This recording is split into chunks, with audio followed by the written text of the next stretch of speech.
Tangle friends, my name is Annie Reiser and I'd like to welcome you today to another My Lunchtime Tangle series. This one is on Divi. Divi is a beautiful tangle by Ragged Ray and I love it so much because it's number one, super easy. It's basically just 2 strokes, but what you can do with it is so much, as you will see today. Here's one example of Divi, and it's basically this pattern that's winding itself around on my muka pod or my muka fern. It's kind of a stylized fiddlehead fern. Here's another one that I actually did. You can see it a little more easily here. And then I tangled it as a traditional Zentangle tile. This one is really fun. Here, I'll take these away so you can see it better. I love this little bijou tile. And here I took advantage of that negative space and added another little pattern in there that looks like a leaf. And then on the edges, I did a little spiral curl.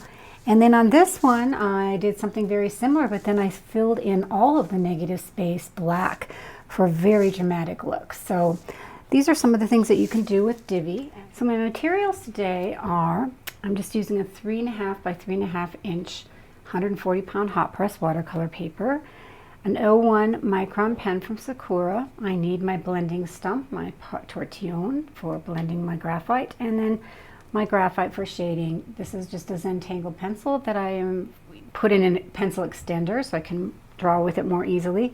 And I often use a 2B or a 3B graphite for my shading.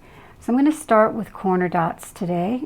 I'm not going to do an actual traditional tile completely as a demo, but I want to start with corner dots just so I have a space. And as you can see, I used a very irregular kind of wavy border, and I'm going to start right away with my 01 micron pen. I want to see, I think I'm going to actually just do my initial fern body with a PN, and then I'll switch up to my 01. So the PN means plastic nib. I'm going to go ahead and just make this nice big arc, trying to fill up my space. And I'm going to do what's kind of like a fescue, right? This is like a giant fescue. And now I'm just going to mimic that or aura that line so I have a nice thick fern.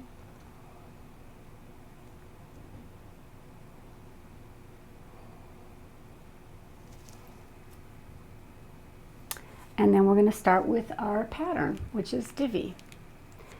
Basically made up of 4 strokes. And we're going to start down here. We're going to look at the width here and decide how wide we want our first band to be. Okay, like here's the width that we're thinking of, about like that. And so I'm going to make a tick mark here and a tick mark here because we want to center that width. And then on the left side, we're going to draw up and curve and swing back up, kind of like a whale tail. Same thing. There's our first set of strokes. So that's 1, 2. And then the next one, we're going to find a midsection and we're going to put a dot there. We do want it to be about as far away from this line and this line as the width of this. So again, whale tail up, making a little bit of a curve and up, kind of like an inverted mustache. And then, so that's the first Divi. Now we're going to do another one, and basically we're just going to repeat that all the way throughout. And however, instead of starting in the center, we're going to start on either side of the center. You can just make tick marks if you want. You can just go for it like I do. But I wanted to show you up, curve, and up. And then now we find that center point.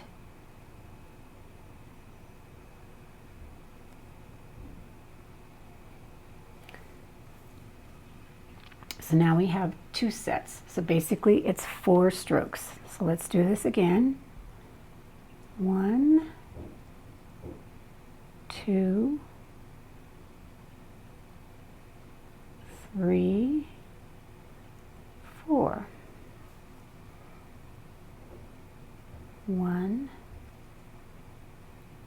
2, 3, 4. I like to count to myself when I'm tangling. I think it's a very soothing thing to do, kind of gets you in that Zen flow mode.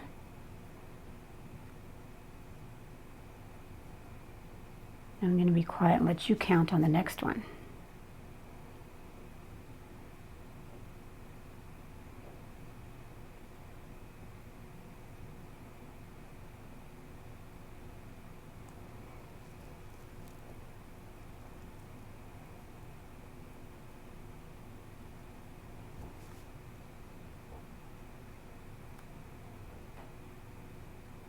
So it gets a little tricky as we come around the curve. You just have to kind of go with the flow, try to get that back over into the center. I'm going to go over here a little bit closer to the left side.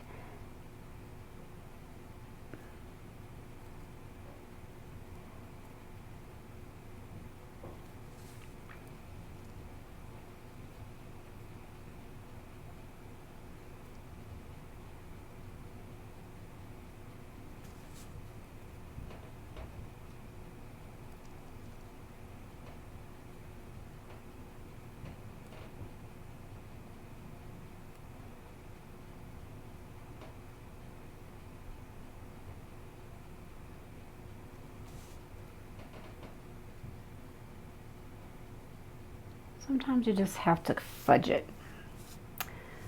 That's good enough. So I'm going to leave this end of the frond open just because I think it reads better. You can also make your end different. You can make it like a spiral, a little ball, or just unfurl it in on itself like that. Whatever works best for you. And if you noticed on here, I made some little flourishes. What I'm going to do is just start at the top of the first whale tail and just spiral out.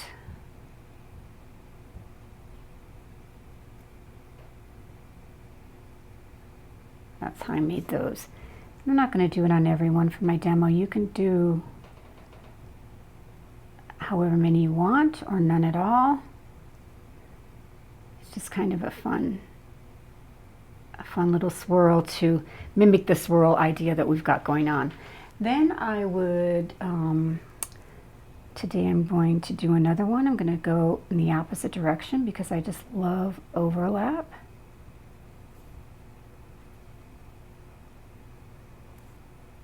Pretend I know where I'm going.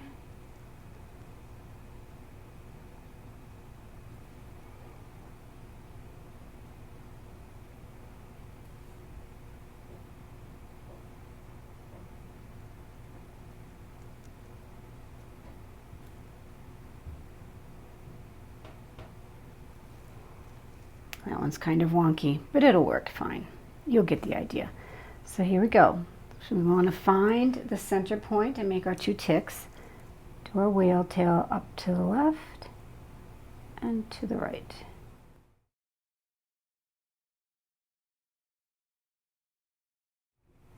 So the hardest thing about this tangle is not the strokes, it's the shape of the strokes and getting them kind of uniform. It's kind of a matter of practice, so don't worry if you don't get it right away. It takes a little bit of practice.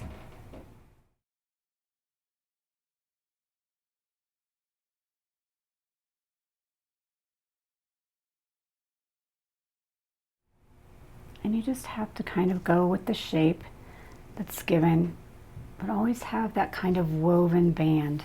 And it'll come out more when we shade, you'll see. So here we go, so a few more.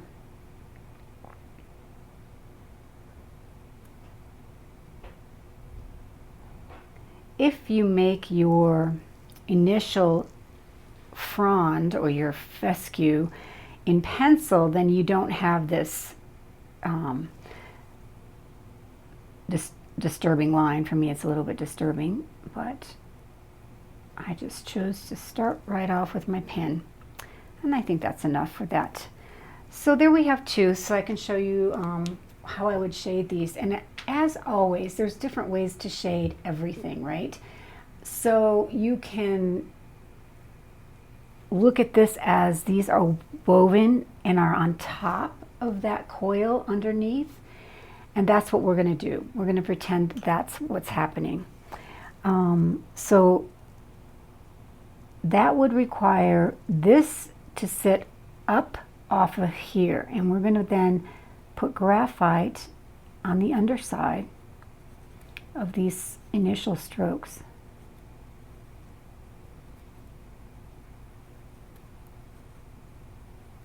You don't need a lot.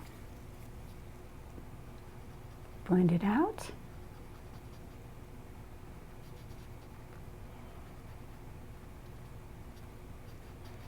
See how that's already kind of lifting up off the body of that frond stem. So while you've got quite a bit of graphite on your tortillon, you can go back in and right here at the V, add a little bit there, because these look like they're woven in and underneath each other. That gives that effect by adding some graphite there.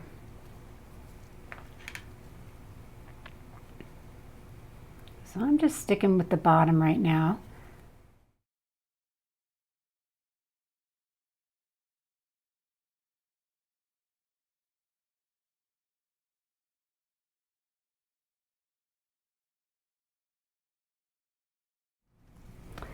And as you can see very clearly here, this kind of twists up and around, and that would cause a little bit of shading necessary underneath that frond that would be giving us a bit of a cast shadow there.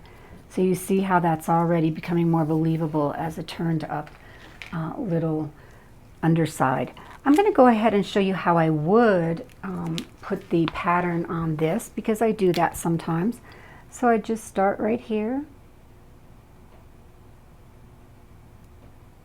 find that center point,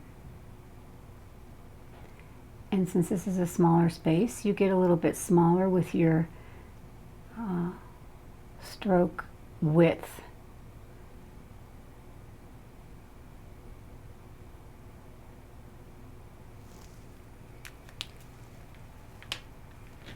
And then I would shade again under.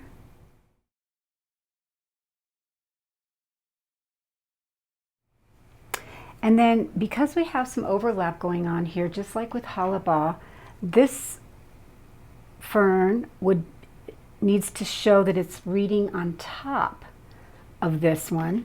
To push this one back, we would put some graphite on either side of this top fern frond, just like we do when we shade Halaba. And then we'll just draw that out.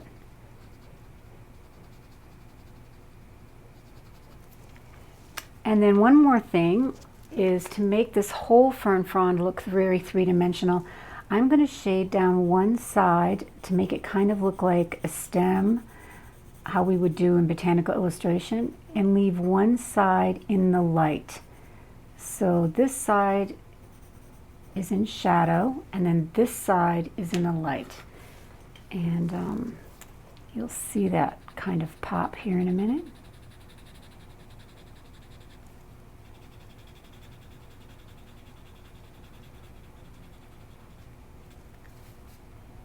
You always want to save out a lot of highlights so you have lots and lots of light. So the trick to shading is good value change. You have really dark darks and really light lights.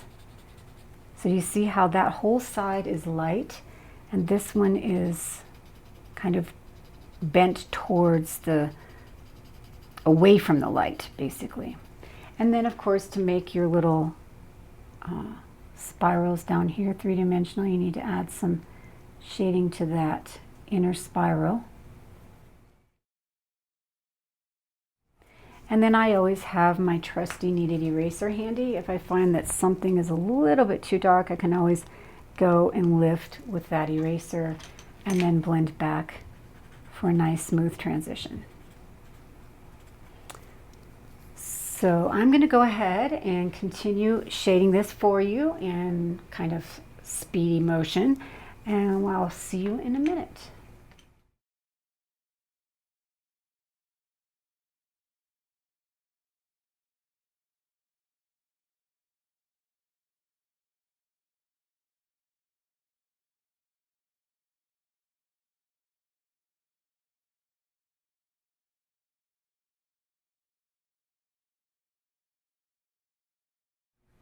Doesn't matter that we're shading on top of something that we've already shaded. In fact, that's good. It's layering.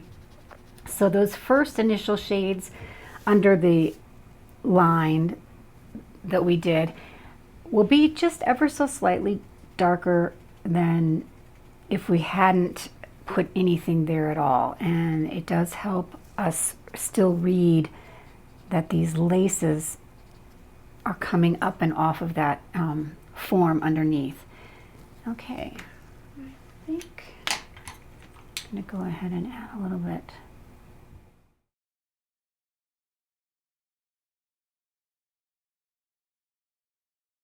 So there you have Divi. I hope you have a lot of fun playing around with this. And oh, here, I guess I can't leave this unshaded. At least I would shade the lower edge and where it, this one's not really unfurling on itself, so I'm just going to go like that so we have a three-dimensional top there. Yeah, so then you can go in here and do other tangles, just like I did with this tile here. You can color in the negative space black. Just go and have fun with some of the different variations with Divi, or Divi. I'm not really sure how to pronounce it. I'm glad you joined me today, and I'll see you next time. Bye-bye. That's it for today's Tangle. Thanks for joining me. If you like these lunchtime tutorials, please give them a thumbs up and subscribe to my YouTube channel. I also invite you to check out my website for classes that I have scheduled or to purchase my Tangle tags for your favorite step outs. That's bowtangle.net. I'm leaving you with some other links too.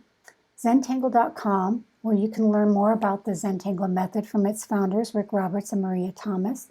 You can also visit their store there for a multitude of Zentangle paper tiles, tools, books, and kits. TanglePatterns.com is that site I talk about where you can explore hundreds of Tangle patterns, read about them, and get the step out, which is basically the deconstruction of the pattern. And finally, if you'd like to share your beautiful results with me and my student community, please join Annie's Bowtangle Alumni Facebook page. We're a private group where we inspire each other with our work and offer tips and useful information about art and Zentangle.